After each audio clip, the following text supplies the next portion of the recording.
Bonjour, on est aujourd'hui le 16, donc on est quel jour? Lundi. Premier jour officiel de confinement. Aujourd'hui, là à présent, je me sens très stressée. Je suis un peu une espèce de crise d'angoisse, je sais pas. En fait, j'ai l'impression que je commence à réaliser la situation et la gravité de la situation. C'est très difficile parce que c'est une situation tellement inédite, tellement improbable. Toute l'après-midi, j'ai passé à monter mon vlog, le premier low vlog, du coup, celui juste avant celui-ci. C'est assez incroyable ce qu'il est en train de se passer malgré tout. Sinon, par rapport à la fac, on a reçu beaucoup de mails aujourd'hui. Et concernant le droit constit, moi je vais rendre cette séance-là parce que j'ai jamais rendu depuis le début du semestre.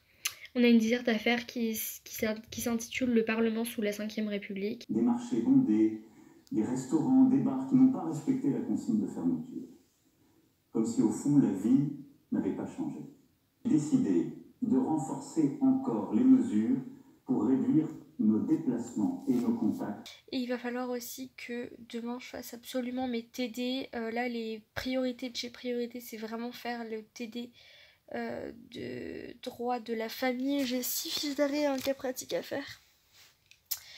Et aussi, surtout, faire le TD de droit constit parce qu'il faut que l'envoie pour jeudi 10h. Et cette fois, il sera noté.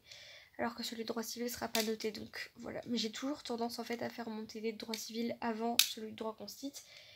Quitte à même ne pas faire celui de droit constit parce que comme je préfère largement le droit privé et que le public ça me gave. La vidéo que je vous ai fait sur mes résultats de S1, j'ai mis plus de 40 heures à la mettre en ligne. C'était insupportable, j'étais en guerre moi aussi, comme nous avec le virus en ce moment. Alors que il y a des vidéos qui durent 40 minutes et avec le wifi de la fac ça se met en 4 minutes. Genre bref, le wifi de la fac me manque parce que le wifi de chez moi il est nul. Mais bon. Ce matin, on a eu le chat avec le cours de droit de la famille. C'était... Bon, j'ai assez vite quitté le chat. En vrai, je suis restée 45 minutes, 1 heure et après, je suis partie. Parce que le truc, c'est que la prof, elle répondait pas vraiment à nos questions. Elle disait souvent « Ah, mais ça, c'est hors du cours ». Ou alors, elle répondait, mais de manière super sèche. Du coup, c'était pas vraiment super agréable. Des fois, elle te cassait même un peu.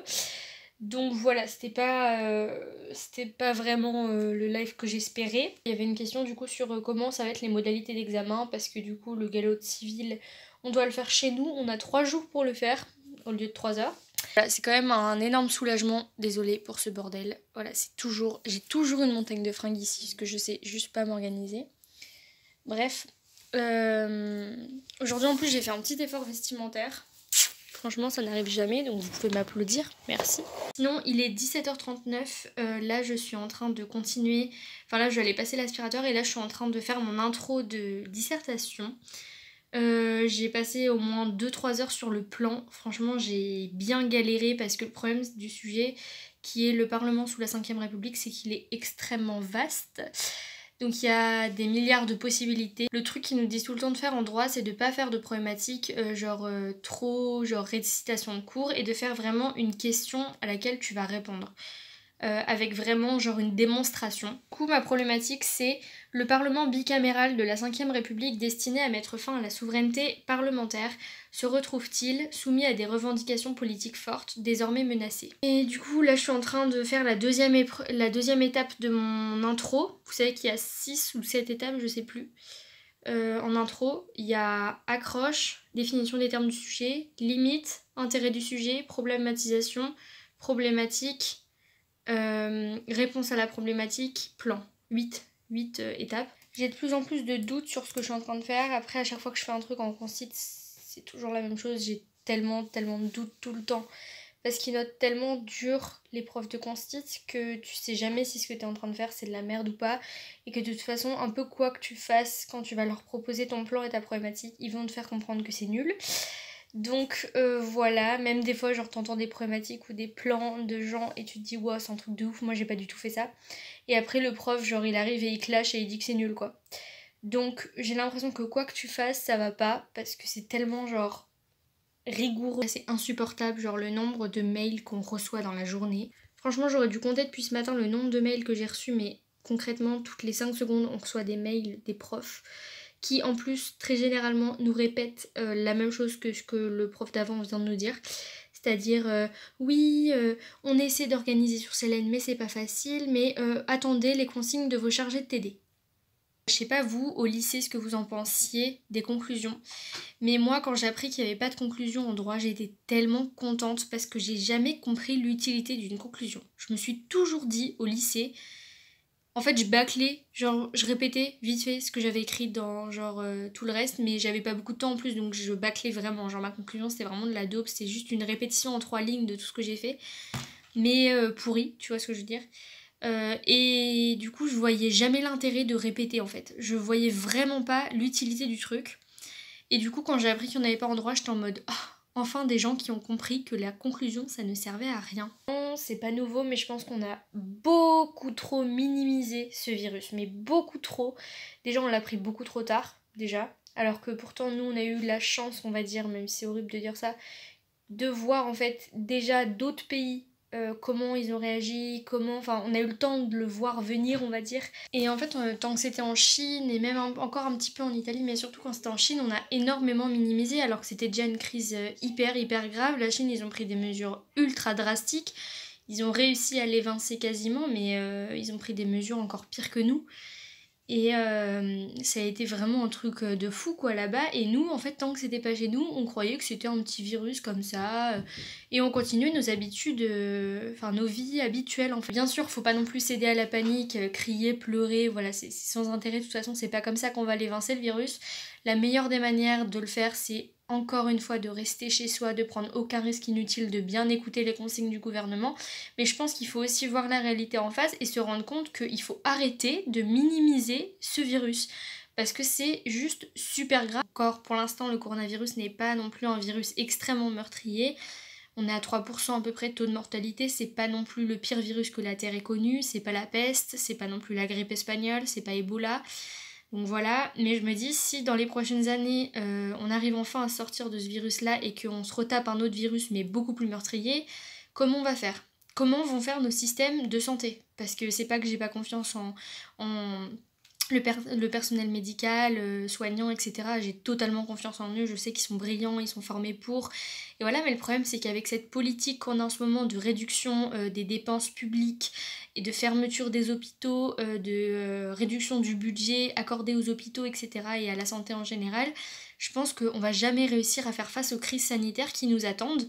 Et cette situation-là, elle est extrêmement préoccupante, non seulement pour l'instant présent, où on voit qu'on n'est pas en capacité de guérir tout le monde, surtout en Italie, où ils doivent parfois faire le choix entre plusieurs patients, c'est absolument déchirant et inconcevable dans un système de santé correct et dans un pays qui assure la protection de ses citoyens. Mais aussi dans le futur, en essayant de prévoir, au vu des circonstances environnementales gravissimes qu'on a pour l'instant et des estimations qu'on va, je pense, difficilement renverser au vu de la trajectoire qu'on prend parce que on n'est pas vraiment dans des politiques de réduction des problèmes environnementaux, etc. puisqu'on continue de signer des traités de libre-échange, puisque le capitalisme est, je pense, assez loin de mourir. Et voilà, c'est pas quelques villes sous écologie les Verts qui vont faire que le monde va aller mieux au niveau écologie et que dans 12 ans, tout sera rétabli, il y aura plein d'espèces animales, il y aura plein de végétation, la montée des eaux n'aura pas lieu, etc. Enfin, c'est très inquiétant quand même tout ce climat-là. Je me dis en fait on nous a laissé quel monde on va laisser à nos enfants. Personnellement j'en veux pas, mais ceux qui veulent des enfants, je me dis on va leur laisser quel monde. Enfin moi j'ai honte, j'ai vraiment très honte et c'est super préoccupant. Et là je vois que dans ce qui pourrait être en fait une petite crise au vu de, je pense, ce qui nous attend, parce que je pense que ce qui nous attend c'est largement pire au niveau environnemental et sanitaire, parce que les deux sont étroitement liés. Je me dis une petite crise comme celle du coronavirus, ça devient un truc complètement inconcevable. Et je suis désolée de faire passer au milieu de ce low vlog un message un petit peu alarmiste, mais je pense qu'il faut aussi savoir voir la vérité en face. Ça n'empêche pas de vivre, ça n'empêche pas d'être pessimiste, d'être lapsus révélateur, d'être optimiste, et ça n'empêche pas de continuer à voir sa famille, ses amis, d'aimer la vie, hein, tout simplement. Mais je pense qu'il faut savoir vraiment arrêter de minimiser les choses et arrêter de toujours essayer de se rassurer, parce qu'il y a des fois où il n'y a pas de quoi se rassurer. Bonjour tout le monde, on est aujourd'hui mercredi, il est 10h30. Aujourd'hui le but premier parce que j'ai j'étais loin de terminer hier soir parce que le mardi soir il y a Pékin Express, je sais pas si vous regardez, mais moi je regarde et j'adore Pékin Express, vraiment j'adore. Moi qui suis pas du tout télé de base, là j'adore la Pékin Express, c'est vraiment mon émission. Du coup j'ai regardé et bien sûr j'ai arrêté de faire mon coustit, voilà. Il y a des priorités dans la vie. Je suis allée à la maison d'Anne Frank à Amsterdam il y a 2 semaines. Et j'ai juste... c'était incroyable comme expérience, je vous conseille à tous de faire ça. Si vous avez un jour la possibilité d'aller aux Pays-Bas, voir la maison d'Anne Frank, visiter, c'est juste c'est juste une émotion et une expérience incroyable. Enfin dans mon premier vlog, je vous ai montré en fait les livres que j'avais de emprunt BU et aussi mes livres à moi qui m'appartiennent. Et dedans, je vous ai dit que j'avais emprunté ce livre-là, qui est en fait le livre d'Allo sur la Constitution de la 5ème République, et que je le connaissais pas du tout, c'est la première fois que je le voyais d'ailleurs, je sais même pas comment je l'ai vu.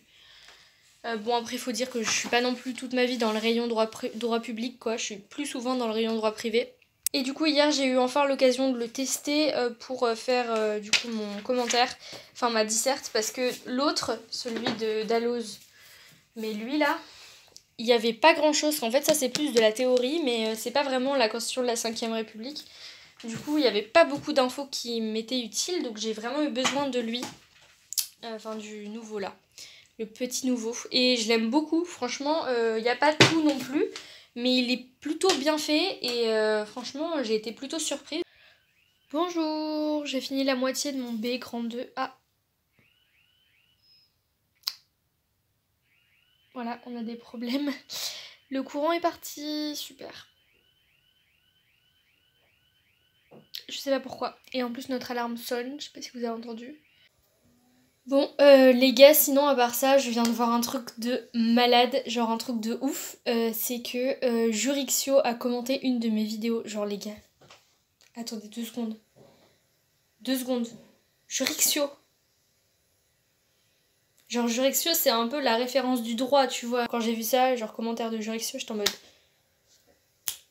Hey, wait a minute. Sinon là il est 13h, j'ai toujours pas mangé. Et là j'ai fini mon grand 1 de ma dissertation. Je suis en train de faire ma transition entre mon grand 1 et mon grand 2. Donc c'est plutôt cool, il me reste plus qu'un tiers. Bon les gars, je vais vous faire partager un petit moment de vie parce qu'il en faut bien des moments comme ça, même en période de confinement où t'es heureux. Bah là je suis très heureuse. Et vous voulez savoir pourquoi? C'est la meilleure raison qui soit. Ce midi, on mange de la salade. Ça, c'est mon truc préféré au monde. Je sais pas si je vous l'ai déjà dit, mais moi, donc je suis végétarienne. Et je mange tout le temps de la salade. Mais littéralement, mais non, mais quand je vous dis tout le temps, c'est le midi et le soir obligé. Tous les midis, tous les soirs. Parfois, souvent au goûter. Et des fois même au petit déjeuner. Donc des fois, je mange 4 fois dans la journée de la salade. Et de plus en plus, je mets de la mozzarella dedans.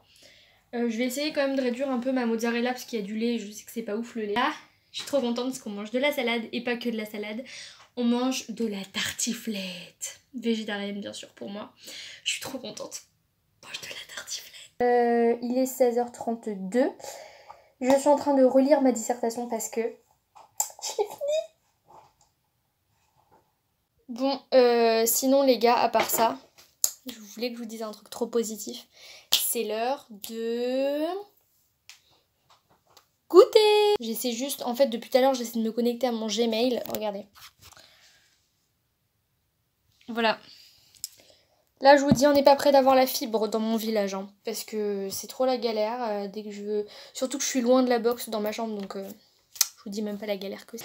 Bonjour. Aujourd'hui nous sommes un nouveau jour. Nous sommes le 19 mars. J'ai vu mon copain qui m'a fait un truc trop cool. Je suis trop contente les gars, mais vraiment c'est un truc de ouf. Il m'a installé le wifi à l'étage de ma maison. C'est trop bien parce que j'ai enfin du wifi dans ma chambre. Hello. Comment allez-vous? Il est 14h59 et je viens de recevoir ma note. Ah, j'ai plein de trucs à vous dire. Je viens de recevoir ma note de droit constit d'interro, pas de galop. Pour l'instant il n'a pas fini de corriger galop. J'ai eu 16. Bonjour tout le monde, nous sommes aujourd'hui le 20. Il est à présent 11h, je suis sur le chat pour le droit de la famille. Ça parle de la filiation.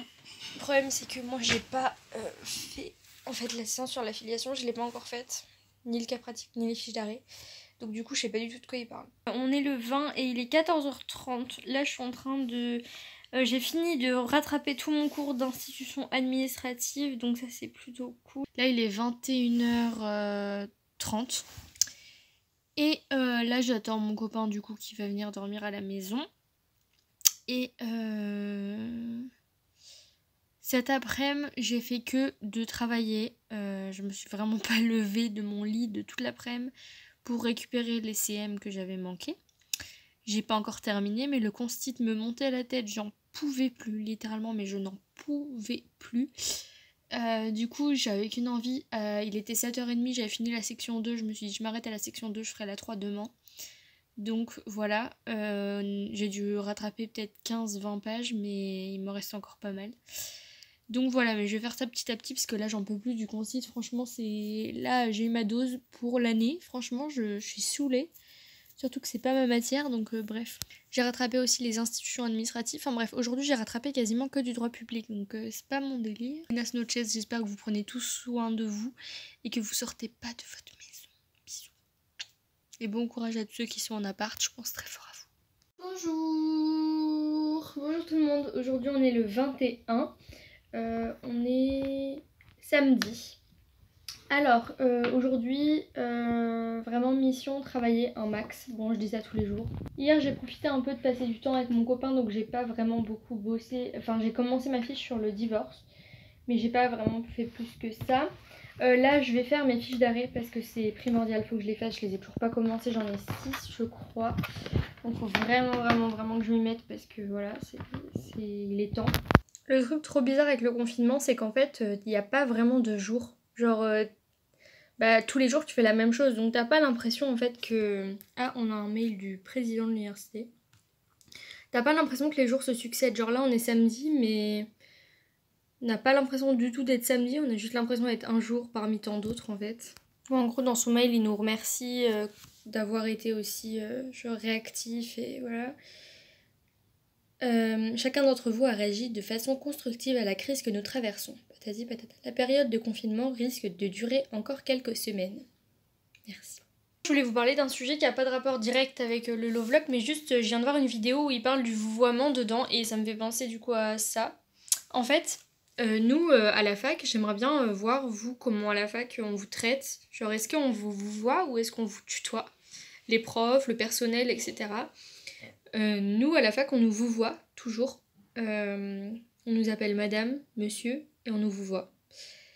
Et au début, ça fait trop bizarre, genre quand on t'appelle madame, c'est trop bizarre, parce que toi, tu sors du lycée, c'est chelou. Mais, et on vous voit en plus, c'est trop chelou, t'as l'impression d'être une vieille, ou je sais pas, c'est bizarre. Mais moi, je m'y suis complètement faite, maintenant, vraiment, et je trouve ça normal, en fait. Genre, nous, on vous voit les profs, et on les appelle madame, monsieur, donc je vois pas pourquoi eux le feraient pas avec nous. Genre... Nous, on a une prof de traduction anglaise qui nous tutoie et qui nous appelle... je crois pas qu'elle nous appelle madame, monsieur. Je sais pas comment elle nous appelle. Je crois pas qu'elle nous appelle même, parce que... Je sais pas. Mais en tout cas, ce qui est sûr, c'est qu'elle nous tutoie. Et j'ai beaucoup de mal. Vraiment, c'est de plus en plus... je trouve ça pas respectueux, en fait. Et ça me fait bizarre aussi, peut-être parce que j'y suis plus habituée. Mais je sais pas, du coup je voulais savoir si vous étiez dans le même cas que moi, si vous aussi à la fac on vous voit, on vous tutoie, est-ce que ça vous dérange? Et voilà, enfin que ça me dérange, je vais pas péter un câble non plus, hein, mais j'aime pas vraiment, je préfère qu'on me vous voit. Voyons voir à présent la passion de Phoenix pour les chips.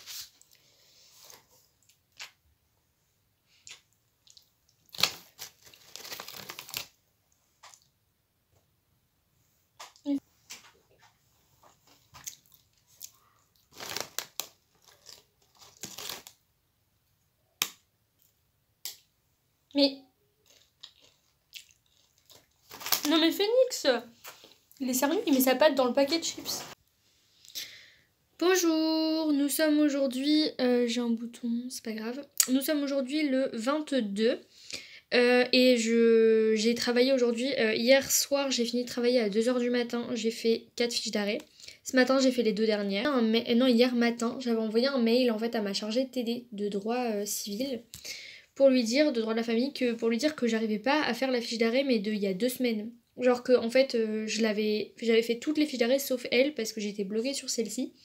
Et que du coup, en revoyant tous mes cours depuis le début de l'année, je me suis rendu compte que cette fiche d'arrêt, je l'avais pas faite. Et du coup, lui demander de l'aide par rapport à celle-là. Je savais pas trop si elle allait me répondre sur tout le week-end. Et en fait, elle m'a répondu hier, un samedi, à 13h30. Elle m'a répondu un long message. Attendez, je vais vous cacher. Genre elle m'a dit « Bonjour Lilou, vous avez tout à fait raison de profiter du confinement pour vous avancer le plus possible. » Et ensuite elle a dit « S'agissant de l'avis rendu par la Cour de cassation en 2008, il est relatif. » Et là elle m'a fait un énorme paragraphe genre pour m'expliquer tout l'arrêt. On a trop de chance parce que nos deux chargés TD de droit de la famille et droit constit, ils sont super sympas. Mais vraiment, tu peux leur poser toutes les questions que tu veux.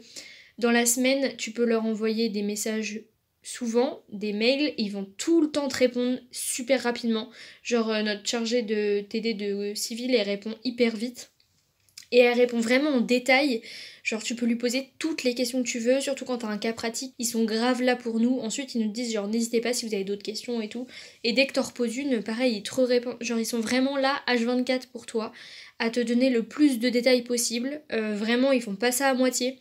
Genre ils ont leur rôle de chargé TD, vraiment ils le tiennent super bien, c'est un truc de ouf. Vraiment moi ça me choque parce que nos chargés TD, ils sont tellement mais tellement là pour nous et ils sont tellement sympas, ils sont tellement humains.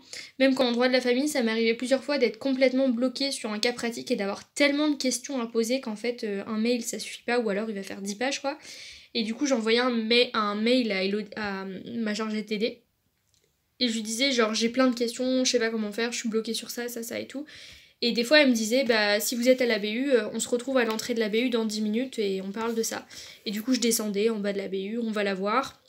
Elle nous attend et hop elle nous explique tout, on peut poser toutes les questions et tout. Alors qu'on n'est pas en cours tu vois, on est à la BU un vendredi, on n'est pas en séance de TD du tout tu vois. Donc ils prennent tellement de temps, tellement d'énergie au quotidien, tous les jours, même le week-end, pour nous répondre à nos mails et pour répondre à toutes les questions qu'on a. Ils sont trop, trop, trop gentils. Mais vraiment, ils sont adorables. Et franchement, ça fait tellement plaisir parce que la fac de droit, c'est vraiment pas évident. Et je pense que si t'as des chargés TD qui sont pas humains ou qui sont pas vraiment là pour toi, c'est d'autant plus difficile, surtout dans des matières où des fois t'es bloqué parce que ça arrive régulièrement que dans certains travaux que tu dois rendre, bah t'es bloqué sur un truc.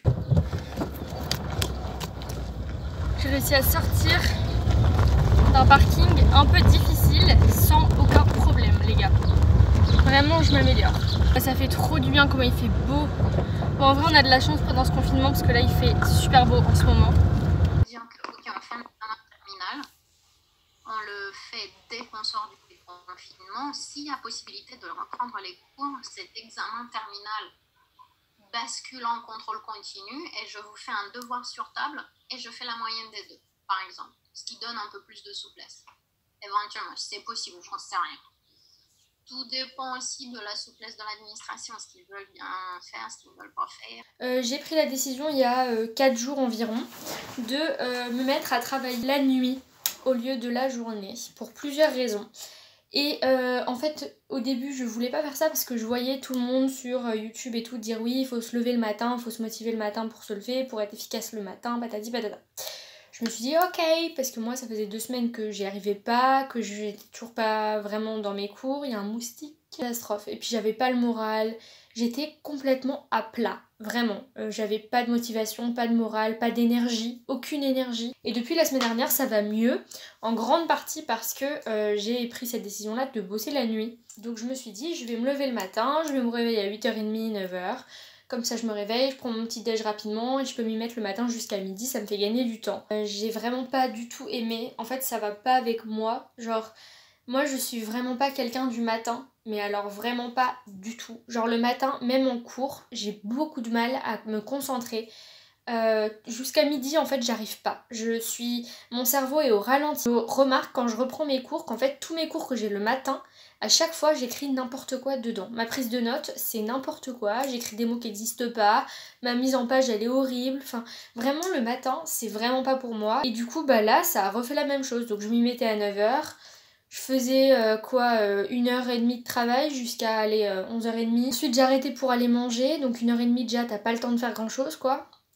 Et en plus de ça, je faisais pas des trucs de ouf, hein, clairement, genre j'écrivais un peu n'importe quoi. Et là j'ai essayé pendant une semaine de faire ça le matin et ça n'allait pas. Clairement ça n'allait pas, donc je me suis dit il faut que je change de technique et je vais travailler la nuit maintenant. Apporter aussi la possibilité de profiter de ma journée. Parce qu'en ce moment il fait très beau, il fait à peu près 25 degrés là actuellement, il fait vraiment même chaud. Du coup, je peux profiter un peu avec mes frères et sœurs, je peux faire autre chose que travailler pendant la journée, je peux filmer des vidéos YouTube, etc.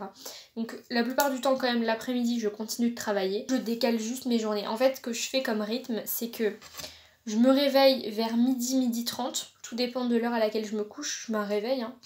Donc souvent, c'est midi ou midi 30, ça dépend des fois. Ensuite, je mange directement le midi avec mes parents.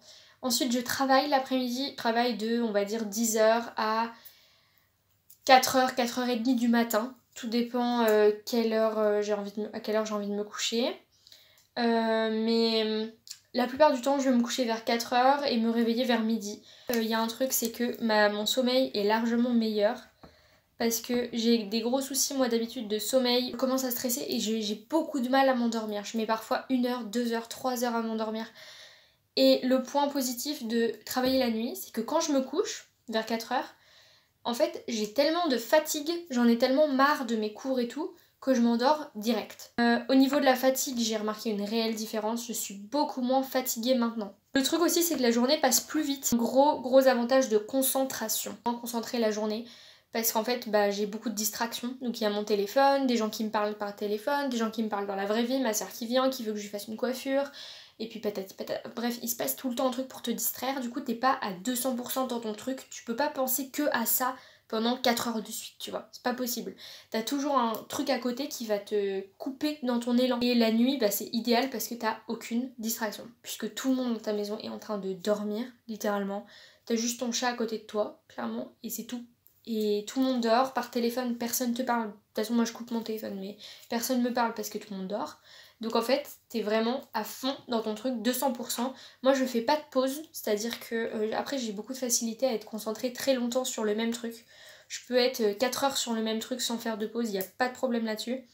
Et heureusement, parce que les trucs en droit sont tellement longs à faire que si je devais faire des pauses, j'en finirais jamais. C'est un gain de temps considérable et aussi d'énergie parce que du coup, vous êtes dans votre truc, vous avancez plus vite, vous êtes plus motivé, du coup vous en faites beaucoup plus. Surtout, c'est un énorme gain de temps. Tout simplement parce que le matin, je me levais à 9h, je travaillais 1h30 le matin, sans compter l'après-midi, puisque l'après-midi, je compte pas, je compte vraiment que le matin.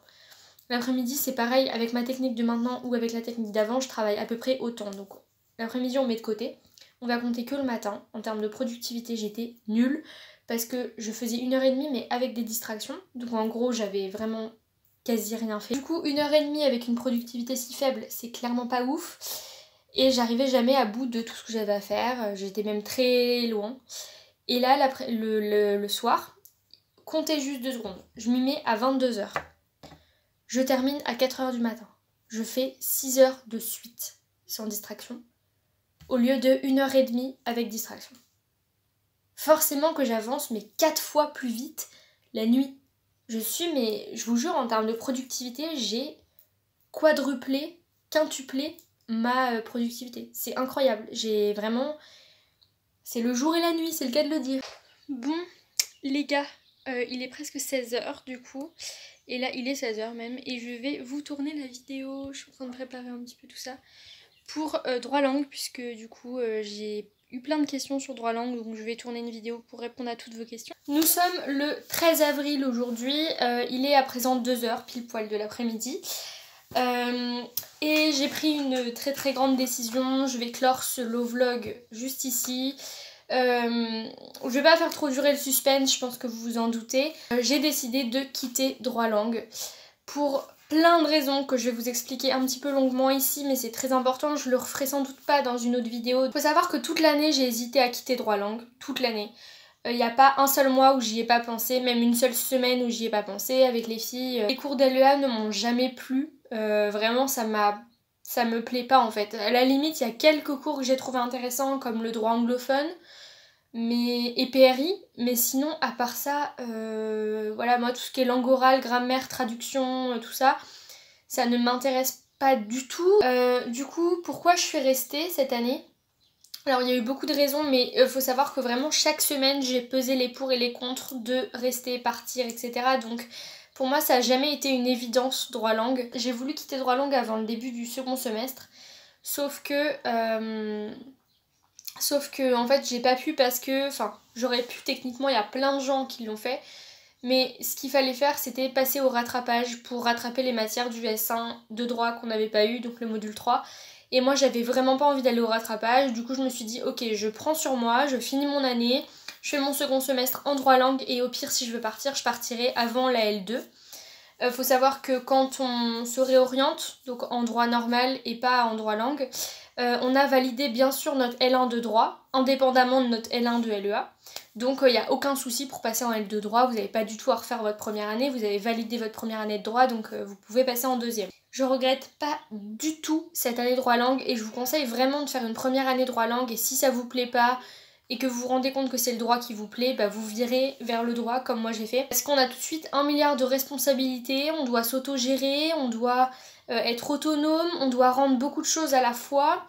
On est tout le temps stressé, donc ça nous apprend aussi à être soumis au stress, en fait, tout simplement. Et on a tout le temps des examens, donc il faut être organisé. Enfin, vraiment, c'est un tout qui fait qu'on grandit beaucoup plus vite, je trouve, et qu'on acquiert beaucoup de maturité en seulement 1 an.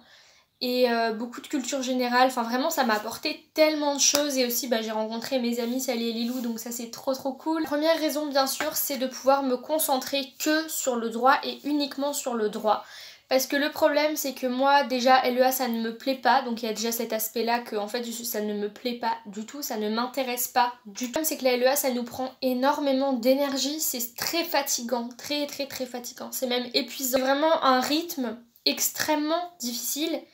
Et je pense que c'est un peu, j'ai un truc dans, voilà, c'est un peu comme le rythme par exemple des PACES ou des prépas. C'est des rythmes qui sont, en fait ça vous prend tout, vous avez plus de vie sociale, vous faites que ça de votre vie, clairement.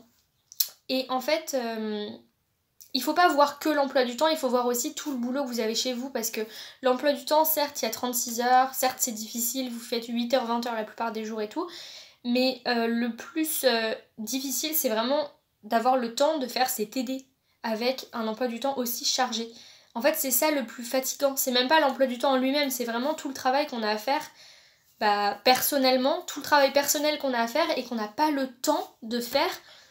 Techniquement on n'a pas le temps de le faire. Comment vous voulez faire des TD comme ça, apprendre tous nos CM qui font tout ça en quelques semaines alors que vous faites 8h 20h tous les jours et que vous avez vos TD à faire le week-end. Donc c'est impossible, vraiment, c'est... Enfin...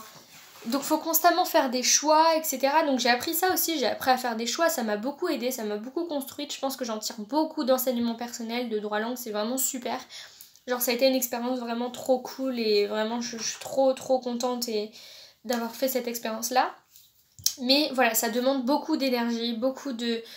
Ça te fatigue énormément, etc. Et le problème, c'est que du coup, toute cette énergie, toute cette motivation, tout ce temps, on aurait pu le mettre à profit du droit pour pouvoir faire vraiment, se concentrer à fond sur nos TD, les faire entièrement, sans avoir à faire un choix entre les 2 TD de la semaine, sans avoir à toujours privilégier un pour délaisser l'autre.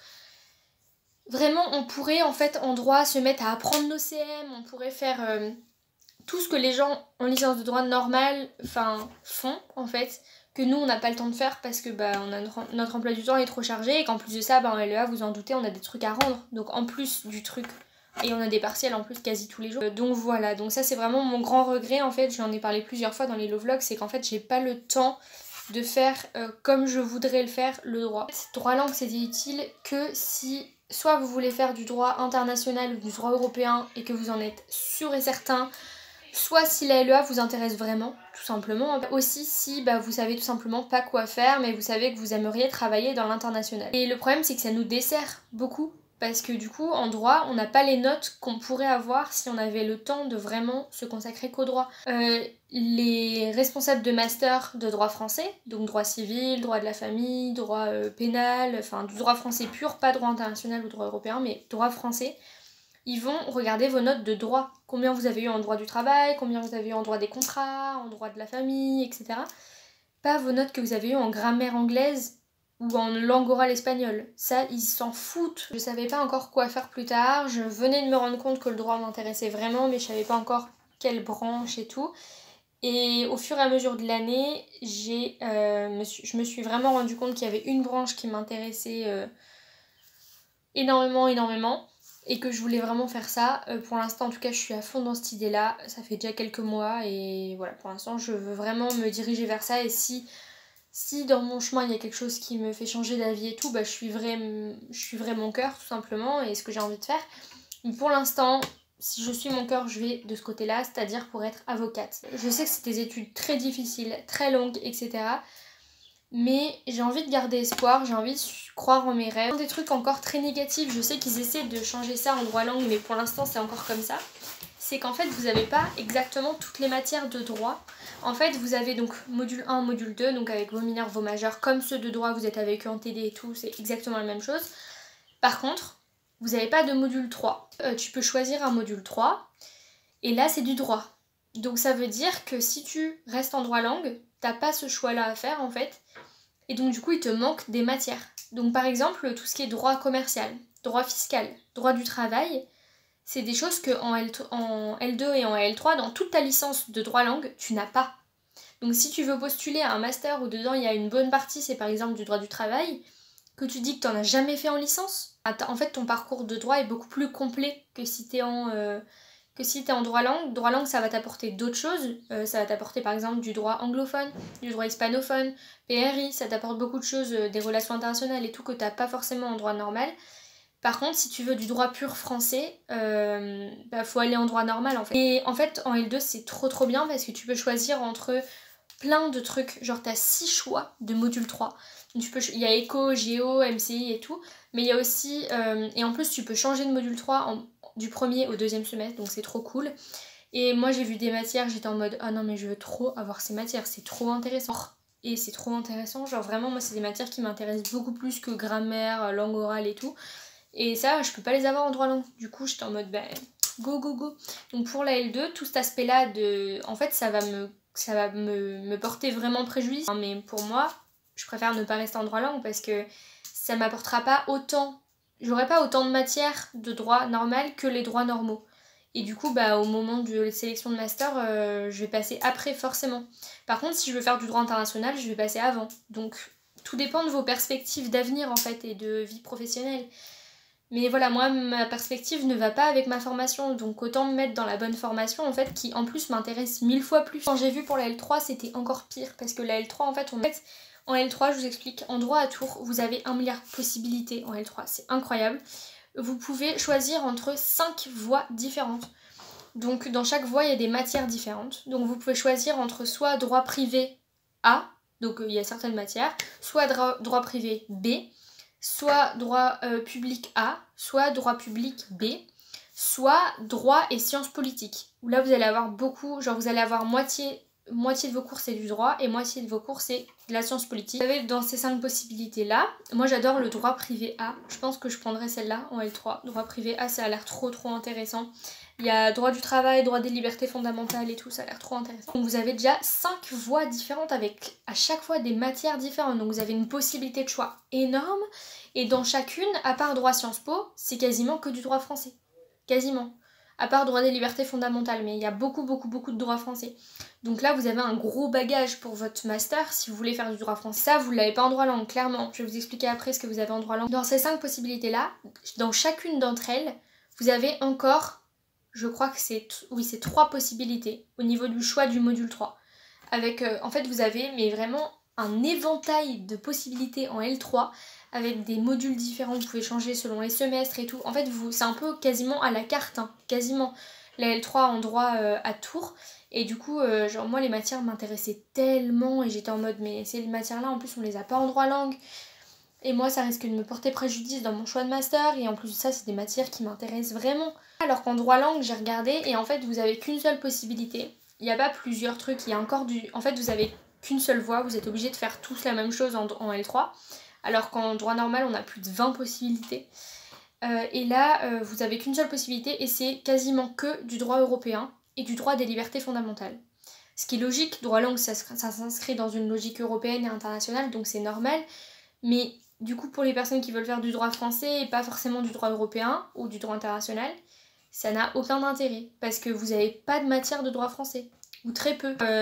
Moi, je sais que ça me porterait beaucoup trop préjudice, non seulement au niveau des notes parce qu'elles seraient moins bonnes, mais en plus au niveau du bagage juridique que j'ai, en fait, si je veux rentrer en master et si je veux passer le CRFPA. En droit langue, ils n'ont pas de droit du travail pendant les 3 années. Du coup, ça c'est tout l'aspect universitaire, et maintenant il y a tout un aspect aussi personnel, c'est que j'aimerais bien en fait profiter de mes études, parce que c'est vrai que cette année j'ai pas profité du tout, j'ai pas eu de temps avec ma famille, j'ai pas eu de temps pour faire autre chose que les cours, pour souffler, pour rien que regarder une vidéo, je le faisais sous la douche ou en train de manger parce que c'est le seul temps en fait que j'ai. J'aimerais bien profiter de mes études parce que c'est une période unique où vous êtes encore protégé par vos parents, etc. Vous êtes encore soumis à eux au niveau financier la plupart du temps et tout. Donc vous n'avez pas encore à payer vos impôts, vous n'avez pas encore beaucoup de factures, etc. Donc vous pouvez profiter un peu de votre vie étudiante, vous avez un campus, vous avez des amis, souvent vous êtes beaucoup plus libre, beaucoup plus autonome. Ça aussi c'est un truc que j'aime pas dans la LEA, c'est que en fait on est toujours obligé d'être présent, ils font l'appel et tout, enfin ça ressemble beaucoup au lycée. Et moi je suis pas venue à la fac pour être au lycée en fait. Genre je suis venue à la fac en grande partie parce que c'est beaucoup d'autonomie et beaucoup de liberté. Comme la fac de droit, tu viens pas, t'as pas envie de venir, tu viens pas, mais tant pis, c'est toi c'est ton problème en fait. Que je suis venue aussi pour avoir beaucoup d'autonomie, de liberté et tout. Et la vie étudiante, c'est quand même une belle vie, vous êtes hyper... Enfin, c'est hyper positif, il y a beaucoup d'avantages. Et c'est une vie aussi où on est plus libre, où... Moi j'ai mon copain, enfin c'est une vie heureuse en fait. Et c'est une vie avant la vie professionnelle, où là, ça va plus du tout être la même chose. Et en fait, c'est un peu un entre l'enfance, l'adolescence et la vie d'adulte. J'ai la chance en plus d'étudier des choses qui me passionnent. Et j'aimerais en fait pouvoir vivre mes années d'études et pas juste les subir, parce que cette année j'ai vraiment subi. Et l'année prochaine j'ai plusieurs objectifs, donc déjà réussir ma L2 bien sûr, et j'aimerais aussi vraiment faire 2 choses. M'inscrire dans une salle d'escalade parce qu'à Tours on a la chance d'avoir le pack sport, donc on paye 25 € et ensuite on peut aller toute l'année faire de l'escalade, de la muscu en salle et tout, donc c'est genre une chance de ouf parce que normalement c'est des activités qui coûtent très cher. On aurait enfin plus de temps pour y aller parce que les emplois du temps, je vous assure que ça n'a rien à voir. Genre l'emploi du temps de droit langue il est plein à craquer alors que l'emploi du temps de droit ça va quoi. Genre vous avez presque 2 jours par semaine où vous n'avez pas cours. L'escalade est aussi un autre objectif. J'aimerais vraiment aller plus de fois au tribunal. Parce qu'à Tours, on a la chance d'avoir un tribunal régional. Donc c'est un TJ, donc un tribunal judiciaire, ancien TGI. Et dedans, il y a aussi une cour d'assises. Et cette année, j'ai pu y aller pendant des périodes scolaires, ou enfin des périodes de vacances scolaires, enfin de pause pédagogique ou des trucs comme ça. Mais pendant les cours, c'était impossible. Alors que là, j'aimerais bien me réserver une après-midi entière par semaine pour aller au tribunal voir des audiences, parce que c'est ce qui m'intéresse le plus. Le côté concret des choses, en fait, c'est ça qui m'intéresse vraiment. Cette année, j'ai eu la chance d'assister à 2 audiences de tribunal correctionnel. J'ai eu la chance, alors là j'ai eu une chance de malade, parce que j'ai eu la chance d'aller 2 jours en cour d'assises. C'était pas du tout la même chose, c'est la même affaire pendant 2 jours. 2 jours entiers de 9h à 20h où ils étudient le cas avec l'accusé, les victimes, etc. Ça n'a rien à voir. Moi je me souviens tellement de cette cour d'assises, c'était une expérience de fou. C'était un matin où genre je revenais de Blois et je devais retourner chez moi, donc prendre le bus. Et mon bus, je devais l'attendre 2 heures. Du coup, je me suis dit, bah je vais aller voir une audience au tribunal correctionnel, comme il y en a tout le temps. Je rentre dans le tribunal. J'étais déjà venue pour le correctionnel, donc je savais comment ça fonctionnait. Donc je rentre dans le tribunal, j'arrive et je lis sur la pancarte du coup les salles. Et je vois que le correctionnel est en salle, je crois 19 comme d'habitude. Du coup, je commence à y aller et je vois aussi qu'il y a... un truc de juge pour enfants et une cour d'assises. Et je me dis, ouais mais la cour d'assises elle doit être en huis clos, parce que c'est pas la première fois que je voyais marqué cour d'assises, mais souvent c'est en huis clos. Donc, enfin souvent. En tout cas, moi les fois où je suis allée c'était en huis clos, donc je pouvais pas y accéder en fait, c'était pas ouvert au public. Et du coup voilà, je me dirige vers le correctionnel. Et sur mon chemin, je croise un avocat. Donc du coup je lui dis bonjour maître, excusez-moi, juste je cherche le tribunal correctionnel et je voulais savoir si la cour d'assises était en huis clos ou pas. Et il m'a dit non mais venez avec moi, la cour d'assises elle est ouverte, venez, vous pouvez assister à un procès de cour d'assises, c'est une super expérience et tout, suivez-moi, il n'y a pas de problème. Donc trop gentil l'avocat vraiment. Du coup je l'ai suivi, il m'a emmené à une salle, c'était une salle impressionnante, ça n'a rien à voir avec les salles de correctionnel, hein. C'était magnifique vraiment. Du coup je suis rentrée dans la salle, j'étais un peu impressionnée et j'ai eu de la chance que le procès était même pas encore commencé. Genre je suis vraiment arrivée au tout début d'un procès de cour d'assises par hasard, genre vraiment trop de chance. Et surtout qu'à Tours il n'y en a pas tous les jours des cours d'assises, hein, clairement, donc j'ai vraiment eu du bol. Et du coup, l'avocat en fait qui m'avait parlé, c'est avéré, en fait c'était l'avocat de l'accusé. Les plaidoiries des avocats en cour d'assises, c'est autre chose les gars, mais vraiment, c'est un truc de ouf quoi. C'est vraiment une expérience, je vous jure, il y a un silence de mort dans la salle, tout le monde écoute comme ça. On est tous un peu en mode, c'est presque impressionnant en fait. Enfin, c'est vraiment une expérience, ça m'a beaucoup marqué. Des fois il y a des retournements de situation et tout, c'est un peu comme dans les films en vrai, hein. C'est assez incroyable les procès d'assises, je vous encourage vraiment à vous renseigner pour aller assister à un procès d'assises. Mais je vous jure c'était vraiment une expérience, j'oublierai jamais vraiment. Ma première cour d'assises c'est... Donc en fait droit langue c'est une super filière, ça vous apprend tellement de choses. PRI je suis un peu deg de partir mais bon faut faire des choix et comme tout choix il y a des côtés positifs, des côtés négatifs. Et voilà, mais moi je suis tellement contente de ma décision. Et maintenant j'ai hâte de voir la L2 en droit normal. Donc droit langue c'est une super filière mais il faut juste que ça ait de la cohérence avec votre projet professionnel et tout. Après une première année en droit langue c'est hyper bien, je trouve, ça vous forge, ça vous met dans le système universitaire d'une manière vraiment unique. Je trouve que c'est vraiment une très bonne expérience pour la première année. Après, continuer en deuxième et troisième année, il faut vraiment être sûr que c'est ça qui vous plaît ou que c'est ça qui présente le plus de cohérence pro, quoi. Moi, c'est pas mon cas, du coup, voilà, je vais passer mon chemin. Mais je regrette vraiment pas cette expérience, c'était trop cool et voilà.